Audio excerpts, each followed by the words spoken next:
Hello everyone, आप लोगों का स्वागत है मेरे एक और वीडियो में। आज का जो टॉपिक होने वाला है वो होने वाला है 70 BPSC PT current affairs set number 6। चलिए वीडियो की शुरुआत करते हैं। अब से ये वीडियो आपको डेली मिल जाएगा। बहुत दिन से वीडियो नहीं आ पाए थे, उसके लिए मैं क्षमा चाहता हूँ, किसी और काम में मैं बिजी था। फिलहाल इसमें हम सब डिटेल में करंट अफेयर्स करते हैं और ये सिर्फ बीपीएससी वाले के लिए है। इसमें बिहार एसएससी वाले, रेलवे वाले, ये सब इस करंट अफेयर्स को नहीं देखेंगे। सिर्फ अगर आप बीपीएससी का एग्जाम देंगे 70 बीपीएससी का, जो कि 30 सितंबर को होगा 2024, तो आप इस करंट अफेयर्स को फॉलो कर सकते हैं। चलिए पहले क्वेश्चन से शुरुआत करते हैं। चैनल पे नए हैं तो चैनल को सब्सक्राइब कर लेंगे आप सब, और इस वीडियो को लाइक कर लेंगे। पीडीएफ के लिए टेलीग्राम चैनल का लिंक डिस्क्रिप्शन में मिल जाएगा, आप जाकर ज्वाइन कर सकते हैं। पहला प्रश्न है, 2 दिसंबर 2023 को रक्षा मंत्रालय द्वारा किस जहाज को ऑपरेशन टर्न अराउंड के लिए जापान यात्रा पर भेजा गया, जिसका उद्देश्य Japan maritime self defence force के साथ भारत के परस्पर गतिविधि एवं समुद्री क्षेत्र में सहयोग करना है।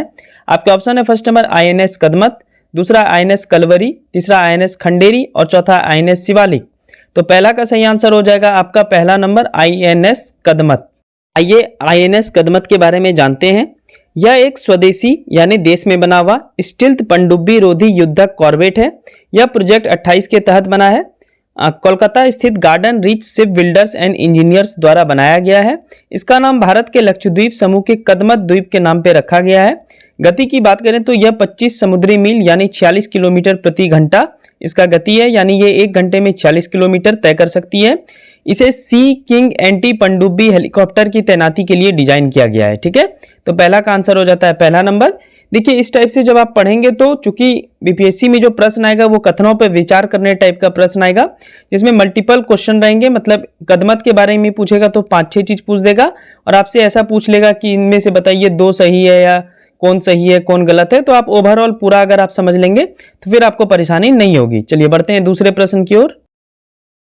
दूसरा नंबर, हाल ही में किस राज्य के एन्नौर प्रवाहित कोस्टल लेयर नदी में तेल रिसाव देखा गया? यह घटना चक्रवात मिंगचोंग के कारण चेन्नई पेट्रोलियम कॉर्पोरेशन लिमिटेड से तेल रिसाव के कारण हुआ है। फोटो में आप देख सकते हैं। आपके ऑप्शन है फर्स्ट नंबर कर्नाटक, दूसरा है महाराष्ट्र, तीसरा है राजस्थान और चौथा है तमिलनाडु। तो दूसरा का सही आंसर हो जाएगा ऑप्शन नंबर 4 तमिलनाडु। तेल रिसाव पर नियंत्रण कैसे करेंगे, यानी अगर तेल समुद्र के तल पे फैल जाएगा, जल में फैल जाएगा, तो इसको कैसे आप नियंत्रित करेंगे? तो पहला विधि हो गया बायो रे मेडिएशन। इसमें तेल रिसाव के बाद हानिकारक पदार्थों को हटाने के लिए सूक्ष्म जीवों का उपयोग किया जाता है। दूसरा है डिस्पर्सल का उपयोग करना, यानी डिस्पर्सल एजेंट जिन्हें विमान एवं नावों की मदद से रिसाव पर छिड़का जाता है, जिससे कि तेल के जितने भी मतलब कीटाणु हैं, हानिकारक पदार्थ, वो खत्म होने लगते हैं। अब तेल रिसाव से निपटने के लिए कोई पहल तो होगी, अंतर्राष्ट्रीय पहल, यानी अगर बाई चांस तेल कहीं पर भी रिसाव होगा, कहीं पर भी अगर बाई चांस जहाज पलट गया, उससे तेल काफी तल पे फैल जाएगा समुद्री तल पर, तो इसकी देख रेख, इसके रोकथाम के लिए कोई ना कोई तो रहना चाहिए। तो आइए अब देखते हैं हम सब। पहला संगठन है जहाजों से प्रदूषण की रोकथाम के लिए अंतर्राष्ट्रीय अभिसमय मार्पोल। इसे 1973 में अंतर्राष्ट्रीय समुद्री संगठन यानी इंटरनेशनल मैरीटाइम ऑर्गेनाइजेशन द्वारा शुरू किया गया। अब ये क्या काम करता है? तो इसके माध्यम से तेल रिसाव को रोकने के लिए अंतर्राष्ट्रीय सुसंगत प्रयासों की आवश्यकताओं को मान्यता दी गई है। दूसरा है तेल प्रदूषण की तैयारी, प्रतिक्रिया और सहयोग पर अंतर्राष्ट्रीय अभिसमय यानी international convention on oil pollution preparedness response and cooperation. यह अंतर्राष्ट्रीय पहल प्रमुख तेल प्रदूषण की घटनाओं की तैयारी और प्रतिक्रिया में रोकथाम से संबंधित है। मतलब ये जहां पर भी तेल प्रदूषण होता है वहां पर क्या करता है? रोकता है। ठीक है, रोकथाम करता है, या फिर जब प्रोवाइड करता है कि कैसे आप उसको कंट्रोल कर सकते हैं जो भी अब प्रदूषण फैल चुका है। आइए इस संगठन के बारे में जानते हैं। इसे 30 नवंबर 1990 को बनाया गया, लेकिन यह कार्य कब से शुरू किया? तो 13 मई 1995 से यह प्रभावी है। तीसरा है राष्ट्रीय तेल रिसाव आपदा आकस्मिकता योजना। यह 1996 में बना है। इसके अलावा भारतीय तटरक्षक बल जो है ये भी इन सब कार्यों में रोकथाम करता है, भारतीय तटरक्षक बल। और दूसरा का सही आंसर हो जाता है इस प्रकार ऑप्शन नंबर 4। ठीक है, तमिलनाडु। प्रश्न संख्या तीसरा, 29 दिसंबर 2023 को केंद्रीय गृह मंत्री और किस राज्य तथा अरविंद राज खोवा के नेतृत्व वाले United liberation front of Assam, जिसको उल्फा बोलते हैं, उल्फा के साथ शांति समझौता हुआ है? आपके ऑप्शन है फर्स्ट नंबर मेघालय, दूसरा है मणिपुर, तीसरा अरुणाचल प्रदेश और चौथा है असम। तो तीसरा का सही आंसर हो जाएगा ऑप्शन नंबर 4 असम। देखते हैं उल्फा के बारे में। समझौते का मुख्य बिंदु क्या हुआ? तो पहला है उल्फा गुट औपचारिक रूप से हिंसा छोड़ देंगे। दूसरा है असम की 126 विधानसभा सीटों में 97 सीटें स्थानीय देशज लोगों के लिए आरक्षित होंगे। तीसरा है शांति समझौते में भूमि अधिकारों की रक्षा और एक निर्वाचन क्षेत्र से दूसरे निर्वाचन क्षेत्र में प्रवास पर प्रतिबंध लगाकर संवैधानिक सुरक्षा सुनिश्चित की जाएगी। इस प्रकार तीसरा का सही आंसर हो जाएगा ऑप्शन नंबर 4। ये जो उल्फा है ये गुट बना था 1979 में, यानी जब बांग्लादेश आजाद हो गया 1971 में। उसके बाद ये लोग जो है भारत में एक अलग राज्य की मांग करने लगे और तब से इन्होंने हथियार उठाया। इसमें से एक जो गुट अभी जो भी समझौता हुआ है, एक गुट में अभी एक गुट और बचा हुआ है जो कि अभी शस्त्र नहीं डाला है, ठीक है, हथियार अभी नहीं डाला है, तो इस बात को ध्यान देंगे। चलिए बढ़ते हैं अगले प्रश्न की ओर। चलिए नेक्स्ट क्वेश्चन देखते हैं। क्वेश्चन नंबर 4, किस केंद्र शासित प्रदेश में स्थित संगठन को 27 दिसंबर 2023 को केंद्र सरकार ने गैर कानूनी गतिविधियां रोकथाम अधिनियम UAPA एक्ट 1967 की धारा 3(1) के तहत मुस्लिम लीग जम्मू कश्मीर को गैर कानूनी संघ घोषित किया? या पाकिस्तान वाले मुस्लिम लीग नहीं समझेंगे, ये गैर कानूनी संगठन घोषित किया गया है मुस्लिम लीग जम्मू कश्मीर, ये नाम ही है। आपके ऑप्शन है फर्स्ट नंबर लद्दाख, दूसरा है जम्मू कश्मीर, तीसरा है नई दिल्ली और चौथा है लक्षद्वीप। तो चौथा का आंसर हो जाएगा फिलहाल दूसरा नंबर जम्मू कश्मीर। आइए इस क्वेश्चन के मुख्य बिंदु पर चर्चा करते हैं। इस संगठन के खिलाफ गैर कानूनी गतिविधि रोकथाम अधिनियम UAPA एक्ट 1967, भारतीय दंड संहिता 1860, आर्म्स एक्ट 1959 और रणवीर दंड विधान 1932 के तहत मामले दर्ज किए गए हैं। गैर कानूनी गतिविधि अधिनियम 1967 क्या है? तो यदि कोई राष्ट्र विरोधी यानी देश के खिलाफ बोलता है, आंदोलन का समर्थन करता है या किसी विदेशी शक्ति द्वारा किए गए भारत के क्षेत्र पर दावे का समर्थन करता है, जैसे कोई अगर ये समर्थन कर दे कि पाकिस्तान POK जो है पाकिस्तान का है, तो यह अपराध माना जाएगा और उसके खिलाफ कार्रवाई की जाएगी। तो फिलहाल 4 का सही आंसर हो जाएगा दूसरा नंबर, ठीक है, जम्मू कश्मीर। चलिए नेक्स्ट क्वेश्चन, क्वेश्चन नंबर 5वां। हाल ही में ड्रग फॉर्म USV और बायोटेक कंपनी बायोजेनोमिक्स ने भारत का पहला बायोसिमिलर इंसुलिन एक्सपर्ट किसको लॉन्च किया है?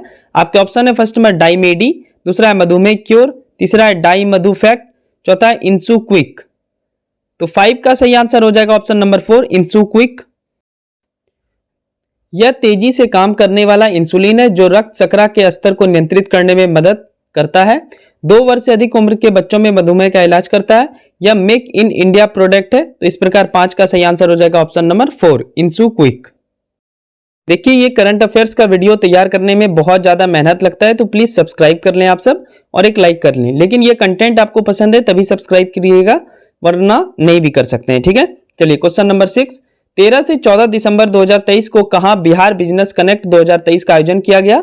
आपके ऑप्शन है फर्स्ट नंबर भागलपुर, दूसरा है दरभंगा, तीसरा है पटना और चौथा है कटिहार। तो 6 का सही आंसर हो जाएगा आपका तीसरा number Patna. Patna is the right answer. आइए इसके मुख्य बिंदु पर चर्चा करते हैं। बिहार के मुख्यमंत्री नीतीश कुमार ने शिखर सम्मेलन में बिहार लॉजिस्टिक पॉलिसी 2023 और राज्य उद्योग विभाग की कॉफी टेबल बुक का विमोचन किया। बिहार लॉजिस्टिक नीति 2023 का उद्देश्य क्या है? औद्योगिक और सामाजिक विकास के लिए अंतर्राष्ट्रीय मानक की बुनियादें सुविधाएं प्रदान करना है। इससे राज्य में लगभग 10,000 लोगों को प्रत्यक्ष या अप्रत्यक्ष रूप से रोजगार मिलेगा। तो 6 का आंसर होता है फिलहाल तीसरा नंबर पटना। चलिए नेक्स्ट क्वेश्चन देखते हैं। क्वेश्चन नंबर 7, किस राज्य के उप मुख्यमंत्री मल्लू भट्टी विक्रमार्क ने इब्राहिमपट्टनम में सरकार के प्रजा पालन कार्यक्रम का उद्घाटन किया? आपके ऑप्शन है फर्स्ट नंबर उत्तर प्रदेश, दूसरा है तमिलनाडु, तीसरा है तेलंगाना और चौथा है केरल। तो 7 का सही आंसर हो जाएगा आपका तीसरा नंबर तेलंगाना। चलिए नेक्स्ट देखते हैं इसके बारे में। यह पहल जमीनी स्तर पर लोगों की जरूरतों को समझने और संबोधित करने के उद्देश्य से शुरू हुई है। इसमें व्यक्तियों से आवेदनों का संग्रह शामिल है। कांग्रेस द्वारा वादा किए गए, यानी जब तेलंगाना का विधानसभा हो रहा था तो कांग्रेस द्वारा 6 गारंटी को संभावित किया गया था, 6 वादा किया गया था। तो उससे जो जिन कैंडिडेट को लाभ मिलेगा उनकी पहचान करेगा ये। तो 7 का सही आंसर हो जाएगा तीसरा नंबर तेलंगाना। क्वेश्चन नंबर 8, किस राज्य के मुख्यमंत्री भूपेंद्र पटेल ने 24 दिसंबर 2023 को अहमदाबाद में 20वें न्यूरो अपडेट 2023 सम्मेलन का उद्घाटन किया? आपके ऑप्शन है फर्स्ट नंबर महाराष्ट्र, दूसरा है तेलंगाना, तीसरा है गुजरात और तीसरा है कर्नाटक और चौथा है गुजरात। तो 8 का सही आंसर हो जाएगा आपका चौथा नंबर गुजरात। ये न्यूरोलॉजी क्या होता है? तो यह मस्तिष्क एवं विभिन्न केंद्रों पर अवस्थित है, यानी मस्तिष्क से संबंधित है न्यूरोलॉजी। इस प्रकार आप करंट अफेयर्स डिटेल में पढ़ा करें हमेशा। चलिए, इसमें न्यूरोलॉजी के विषय पर न्यूरोलॉजी के क्षेत्र में प्रसिद्ध डॉक्टरों द्वारा चर्चा की गई। गुजरात स्वास्थ्य सेवाओं और फार्मास्यूटिकल उत्पादों और रसायनों के उत्पादन में अग्रणीय है। तो 8 का आंसर हो जाएगा 4 नंबर गुजरात। सबसे ऊपर गुजरात है फार्मास्यूटिकल यानी मेडिसिन के उत्पादन में।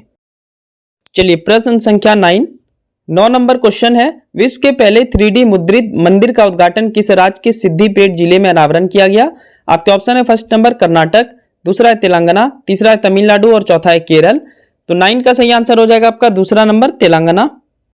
चलिए देखते हैं इसके बारे में। इस मंदिर का निर्माण अब सूजा इंफ्राटेक द्वारा additive manufacturing solution provider simply force creation के सहयोग से किया गया है। मंदिर की लंबाई 35.5 फीट है। यह मंदिर भगवान गणेश, भगवान शिव और माता पार्वती से संबंधित है। इस प्रकार 9 का सही आंसर हो जाता है आपका दूसरा नंबर। क्वेश्चन नंबर 10 की ओर अग्रसर होते हैं हम सब। हाल ही में किस देश के राष्ट्रपति के रूप में तीसरे कार्यकाल के लिए एंड्री राजोएलिना बने हैं? आपके ऑप्शन है फर्स्ट नंबर केनिया, दूसरा है जिम्बाब्वे, तीसरा है मेडागास्कर और चौथा है दक्षिण अफ्रीका। तो 10 का आंसर बगल में लिखा हुआ है तीसरा नंबर मेडागास्कर। क्वेश्चन नंबर 11वां देखते हैं हम सब। क्वेश्चन नंबर 11 है, हाल ही में किसे ब्रिटिश ब्रॉडकास्टिंग कॉर्पोरेशन BBC के नए अध्यक्ष के रूप में चुना गया है? आपके ऑप्शन है फर्स्ट नंबर कंचन देवी, दूसरा है समीर शाह, तीसरा है सम्राट चौधरी और चौथा है उमा शेखर। तो 11 का सही आंसर हो जाएगा आपका दूसरा नंबर समीर शाह। चलिए नेक्स्ट देखते हैं इसी के बारे में। इन्होंने रिचर्ड शॉप का स्थान लिया। समीर शाह को टेलीविजन और विरासत की सेवाओं के लिए 2019 में महारानी एलिजाबेथ द्वितीय द्वारा commander of the order of British empire से सम्मानित किया गया था। इस प्रकार 11 का सही आंसर हो जाएगा आपका दूसरा नंबर। चलिए क्वेश्चन नंबर 12वां, हाल ही में अमेरिका के पूर्व विदेश मंत्री हेनरी किसिंजर का निधन 100 वर्ष की अवस्था में हो गया। इन्होंने नोबेल शांति पुरस्कार किस वर्ष दिया गया? आपके ऑप्शन है फर्स्ट नंबर 1972, दूसरा है 1974, तीसरा है 1976 और चौथा है 1973। तो 12 का सही आंसर हो जाएगा आपका ऑप्शन नंबर 4 1973। मुख्य बिंदु देखते हैं हम सब। हेनरी किसिंजर ने अमेरिका के पूर्व राष्ट्रपति रिचर्ड एम निक्सन और गेराल्ड फोर्ड के दौरान कार्य किया था और इन्हें 1973 में नोबेल का शांति पुरस्कार मिला था। आप सबको पता है नोबेल 6 क्षेत्र में पुरस्कार देता है, तो उन्हें शांति के क्षेत्र में मिला था। तो 12 का आंसर हो गया ऑप्शन नंबर 4, ठीक है, 1973। तो ये था 70 BPSC PT current affair set number 6।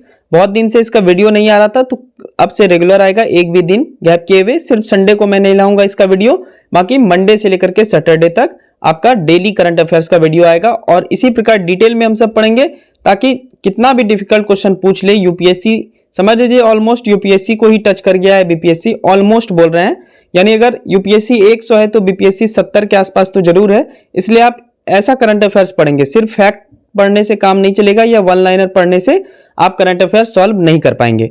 चलिए मिलते हैं नेक्स्ट वीडियो में। वीडियो पसंद है तो हमारे चैनल को सब्सक्राइब कर लेंगे। पीडीएफ के लिए टेलीग्राम चैनल का लिंक डिस्क्रिप्शन में होगा, जाकर ज्वाइन कर सकते हैं, तो फटाफट ज्वाइन कीजिए और फ्री पीडीएफ पा सकते हैं। Thank you, bye and take care.